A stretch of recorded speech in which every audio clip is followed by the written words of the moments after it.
So has anybody here ever had a really crazy idea that just would not let go, no matter how harebrained it is? I have loads of ideas like that. It's a bit like having a devil on your shoulder that just whispers in your ear and says, "Go on, do it. You know you want to." And I'm completely powerless. This devil on my shoulder, I even have a name for this devil. I call him Crazy Bob. It just seems appropriate somehow. And every now and then Crazy Bob will pipe up and he'll whisper in my ear and he'll feed a crazy idea to me. But the rational part of my brain says, yeah, sounds a bit complicated. Then time passes and the idea is forgotten. But this is the story of how, last November, I listened to Crazy Bob. And I went forward and took the crazy idea and brought it to fruition. And now Crazy Bob and myself are friends. So rewind back to last November, Crazy Bob whispered to me, "Hey Ben, you and me gonna learn us a new musical instrument." I thought, oh good, I like musical instruments. No Ben, something real different. We're gonna learn the oboe.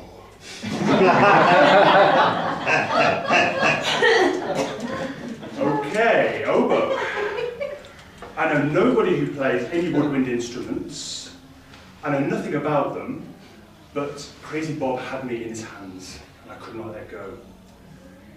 So I got Googling, as you do, and I learned all about the oboe. Literally in the first page of results, it says 10 reasons not to learn to play oboe.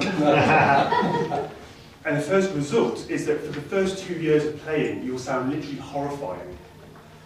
There are 9 more reasons. So I had to discover the first way to tame Crazy Bob, to bring him down to size.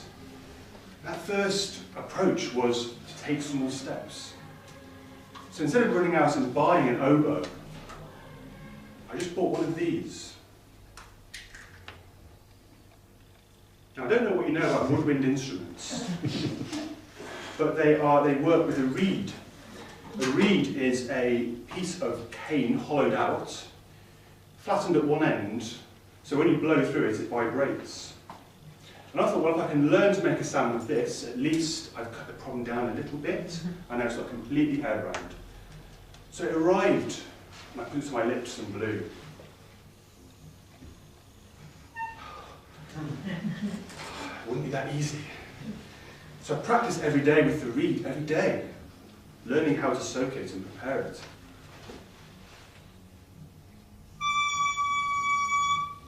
Until finally I can make a high C natural, the natural sound of the oboe. So by this time, and I'll pass one of these around for you to have a little look at. That's a clean one I've not had on my lips. So by this time, Crazy Bob was jumping up and down on my shoulder like crazy. "Get eBaying, son, get yourself an oboe, it's time to play." And here came the second problem. Oboes are mighty expensive, they cost a fortune. So I had to research my options, and this was the second approach of how I cut Crazy Bob down to size and made the crazy idea feasible. I considered renting one, wasted money. I discovered that there was second-hand oboes on the market of a decent brand that would keep its resale value, so if it didn't work out, hey, I could sling it back on eBay again.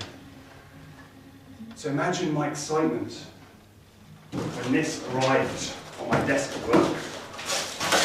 I tore off the packing.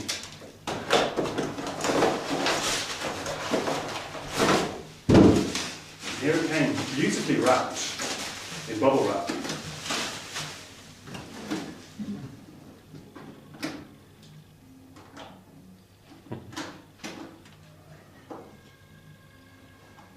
There it was, beautiful.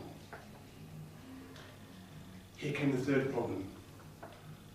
I had no idea what to do with this thing. So many silver bits and knobs and keys and pieces. So I had to learn the third tip on how to tame a crazy idea down to size. I got expert advice. So I went to YouTube and I learned from instructors on YouTube And this is known as the bell, where the sound comes from. This is the bottom joint. If I put them together like this.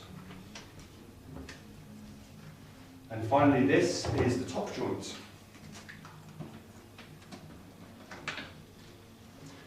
And as a final step, the reed, which I've already shown you, goes in the top.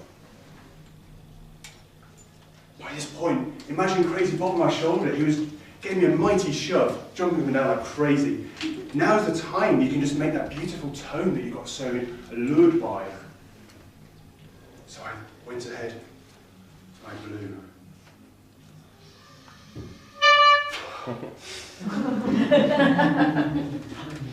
I was a little disappointed, to say the least. I thought, since I could play the reed, by just putting the oboe around it, it would just sound beautiful. Turns out it's really hard to play. So I got more expert advice. I got a book called Abracadabra Oboe. Ages 4+. And I sat down every day and played and practiced until finally some sounds came out.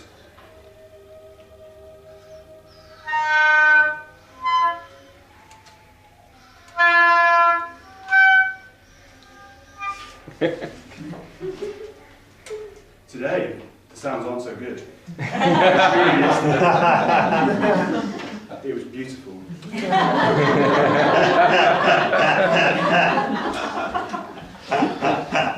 So with continued practice, I know I will create that beautiful tone and sound. So remember my 3 tips for how to cut a crazy idea down to size. Number 1, take small steps, like I did by buying the reed. Step 2, research your options, as I did by finding the second-hand model. And finally, option 3, take expert advice. Have you got a crazy idea you're harboring? Why not? Give it a thought, you may surprise yourself.